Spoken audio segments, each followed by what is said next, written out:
Are you considering going natural in 2025? If you come across this video, this might be your sign. Do it. Go natural. Take the risk. What's the worst that can happen? Hi everyone, it's Ngozi. Welcome back to my channel. And in today's video, I'm going to be talking about why going natural in 2025 is still a good idea. All right, if you're interested, make sure you like this video and subscribe, and let's get into it.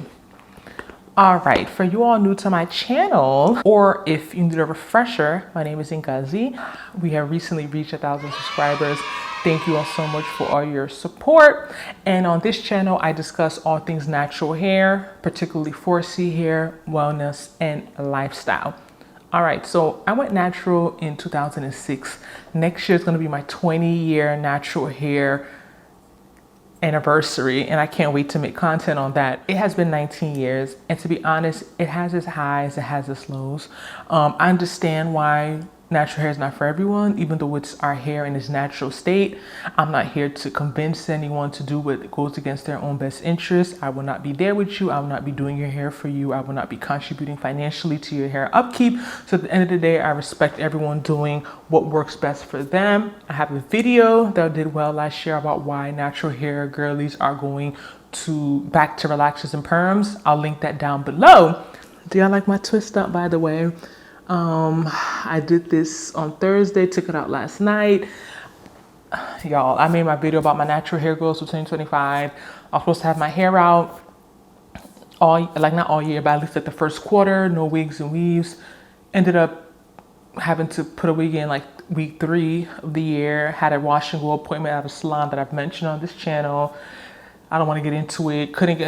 I was late, they wouldn't see me, waited hours. I needed a backup plan. I didn't have the time. It was a Saturday to go and do my own hair. So I ended up wearing a wig for about 3.5 weeks. Had my hair in cornrows, and I just took it out last week and washed it and conditioned it. And I'm just like, I need to wear my hair out more. Like, I love just having my real hair out. I need a break from the wigs and weaves. Being that my hair is out, I was just thinking like, I know it's February with a new year. It's still not late to go natural. And when I say that, I feel like the natural hair community, the journey is very different now from when like we all went natural, like 20, 15, 10 years. It was something that was very intentional. The big chops were big, videos on people just chopping off all their hair. It was like an awakening now, right? So I feel like with the younger generation, we have the Gen Zs, I don't know what the ones under them are called. They don't really understand like that transition, because a lot of them probably are going to grow up never really perming their hair, to be honest. Like, being natural is probably going to be more of a norm for them, and that's such a beautiful thing, and I respect that. But it could also go the opposite side, where some of them are probably still growing up and getting a relaxer is like a rite of passage for some people, like it was for us growing up. So I'm like, let me just make this video, because despite it being 2025 and you're thinking that everyone has access and exposure and it seems as if no one really has perms anymore, that's not true. A lot of people still choose to relax their hair for their own personal reasons, but it's not too late to go natural. And when I say that, it's not too late in the sense that because like the movement is kind of over in terms of like this great awakening, doesn't mean that it's still not important. It doesn't mean that it's not something that people can still explore on a case-by-case individual journey. My number one reason I would advocate for anyone to go natural, anyone with natural hair, is just to see what your real hair texture looks like. And I'll be real, keeping it a buck. I feel like when you have a perm, everything looks thick and coarse when you're comparing it to relaxed hair. I had a lot of friends who never really knew how manageable their hair was or how soft their hair was until they stopped perming their hair, because they always thought their hair was just very thick and unruly, quote unquote, because everything just looks thick and very different from straight hair. So I just would encourage anyone to just go natural, even if it's just for a year or two, just to see what your real hair looks like. A lot of what you may have been running away from may have been a perception of what your hair is versus the reality of what it really is, right? So to me, that's number one, just to see what your hair is like. So my other big reason would be the salons, right? I don't know, I really may be on a break from salons after my last experience in January. It was very triggering. It was a very bad experience. I was treated so poorly. And I always think back to like, I've considered perming my hair, to be honest. My number one reason for not perming it is having to go to a salon like every 2 months. Like, I just don't like the salons. The appointments, the rescheduling, the late 15 minutes, the this one, the that one, this fee deposit, it's too stressful. Maybe if I was living like in Nigeria or like another, like Ghana or like a country like where things are just more chill, you can walk into a salon and get your hair done. It's too many rules with these salons. I don't have the energy for them. So having a perm, I assume you would have to be going to a salon, because I wouldn't put any chemicals in my hair by myself at home. I know we grew up, our mothers were doing it, we've experienced it. I wouldn't recommend anyone doing that. I would, if you're going to relax your hair, I would recommend you to go to a salon and get your hair professionally done. There's chemicals you can get in your eye, anything can happen. I don't want to be running to a salon. I don't.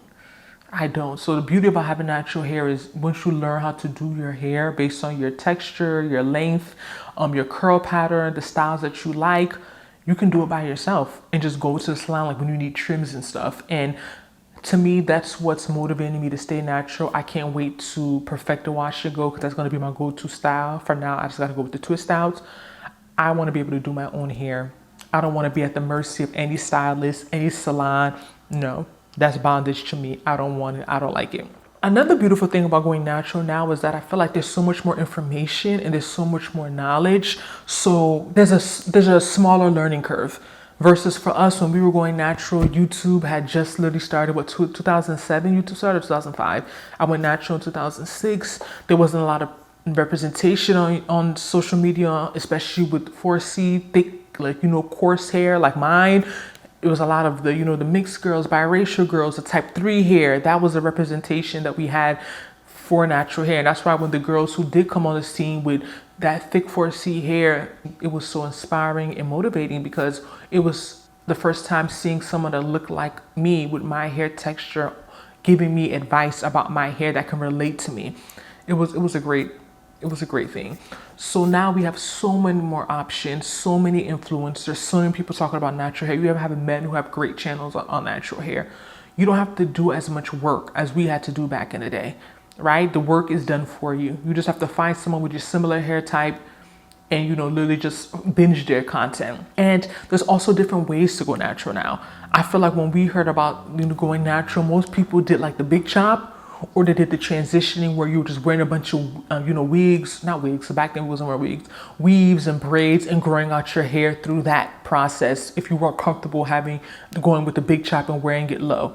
That's how I did it. I transitioned, with just wearing like, braids and sew-ins and things like that in high school, until I wore out my hair first time the summer after freshman year of college in a twist out.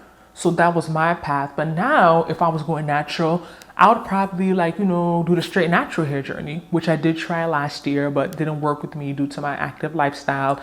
It was a lot of upkeep, but I still blow dry my hair here and there and wear my silk presses. So maybe we'll explore it again this year, who knows. But I'm just saying, if I was going natural now, I would probably be a straight hair natural.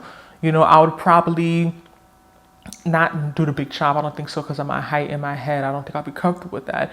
But maybe, do the wigs, for like a couple of months or like a year until I grow out my hair. There's so many more options, so you don't have to just chop off all your hair and start from a teeny weeny afro, which a lot of people are not comfortable with. There's so many ways to transition to natural hair now that we didn't have the knowledge about back then. So I feel like it is encouraging, and it allows people with different preferences to find a fit in the natural hair community. Hair is very personal, and it's not my place to tell anybody how to wear their hair. People have reasons for why they wear their hair the way they do. There's so many influences. For me, a big factor is time and flexibility. I need a hair regimen that's going to be easy, that's not going to take up too much of my time, and that is realistic.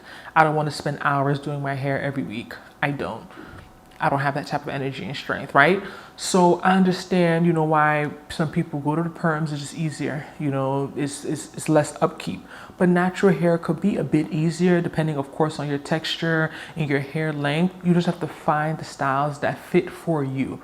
right? You have to find the styles that work for you, that are easier to do, that you can do quicker, that work for your lifestyle. Lifestyle is a big one. Like I said, if you work out every day, certain hairstyles may not be your best bet, right? Versus someone who works out every 2 weeks or every month, or if you travel a lot versus someone who is at home a lot. You work from home versus you go into the office. You know, those things are a part of your lifestyle, and it can definitely influence how you choose to wear your hair.